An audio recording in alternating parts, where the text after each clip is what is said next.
Dans notre rubrique spécialiste, quelques conseils déco intérieure. Aujourd'hui, nous nous intéressons aux luminaires. Comment choisir un luminaire selon évidemment la décoration de votre pièce et puis quelle est la tendance actuelle? Élément de réponse avec vous, Stéphanie Leclerc. Bonjour. Bonjour Vous Valérie. êtes décoratrice d'intérieur, vous êtes à la tête de Décoquetterie, hein, vous êtes située à Reims. On va parler des luminaires, le choix des luminaires. Ça a changé là, c'est vrai qu'il y a quelques changements. Alors, il y a des changements comme dans la mode vestimentaire, effectivement. Il y a une Euh, tendance actuellement. Il y a une tendance. En revanche, on peut regarder pour choisir le côté esthétique, c'est très important. Oui. Mais il y a aussi la technicité d'un luminaire qui est très importante. Et là, je me suis penchée cette fois-ci sur les luminaires encastrés. D'accord, alors on va regarder quelques images, vous allez les commenter. C'est-à-dire que là, c'est vraiment ce qui se fait actuellement, hein. Oui, alors dans des intérieurs très contemporains, très épurés, ça fonctionne bien. On a vu une suspension sur la gauche. Là, on arrive sur un spot en saillie, c'est-à-dire simplement posé sur le plafond.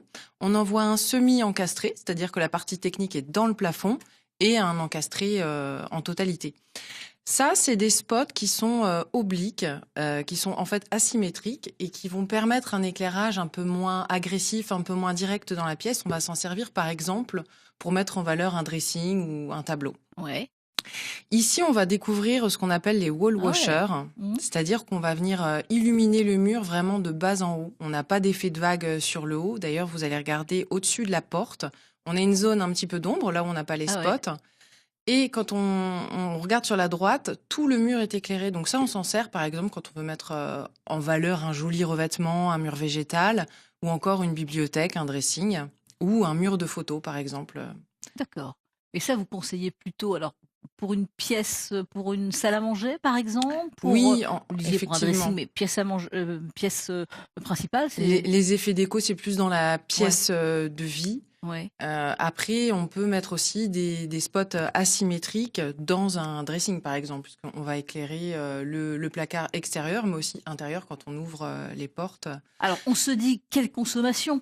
Il y en a beaucoup plus. Est-ce que ça... Alors Alors, c'est déjà, à la essentiellement pose, des est-ce que ça LED. revient plus cher à l'achat? Et puis après, la consommation.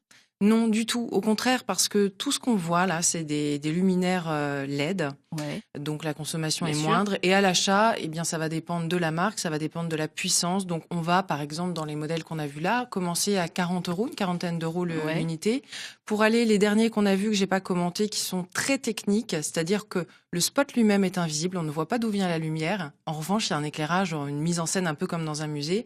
Donc là, on peut monter à peu près à 200 euros le D'accord. spot. Mais Et puis le faux plafond alors à très réaliser aussi, important. hein. Mm. On est obligé d'avoir un faux plafond ou on peut mettre aussi, on l'a vu dans les dernières images, des profilés linéaires qu'on va intégrer au mur pour structurer l'espace. Ouais. Donc là, il faut aussi un plaquage, pas dans la dalle, pas dans Et- le mur porteur. Évidemment. Alors, pour avoir, on a besoin de soleil, hein. On a besoin de Oui. soleil justement, on a besoin de lumière. Et vous nous proposez d'installer dans notre maison justement à l'extérieur un réflecteur pour apporter de la lumière. Alors, il nous apporte ce réflecteur 50% de lumière naturelle, c'est ça? Oui, effectivement. Donc on va avoir 50% à peu près selon la luminosité du ciel. Mais il faut savoir que ce réflecteur, il va fonctionner même en cas de mauvais temps, un ciel gris, puisqu'il utilise la luminosité du ciel, qui D'accord. est déjà 20 fois plus puissante que ce dont on a besoin à l'intérieur. Donc c'est ce qu'on voit là justement à l'antenne. Et puis on va voir quelques photos pour montrer où positionner justement Oui, et ce comment? réflecteur et comment. Et comment? Parce que l'installation, ça prend quelques minutes, c'est Oui. ultra simple, ça demande aucun travaux, donc forcément très économique. Alors là sur la terrasse. Là, on le voit sur pied. Ouais. Donc, ça peut être sur un balcon, sur une terrasse, dans un jardin. On peut le mettre également sur le rebord de fenêtre. C'est le modèle Ah oui, d'ailleurs que j'ai d'accord. ramené Ouais. aujourd'hui. Donc, on voit d'ailleurs la différence avant-après. Je Ouais. pense que là, Ah la ouais. différence est Tout à claire. fait.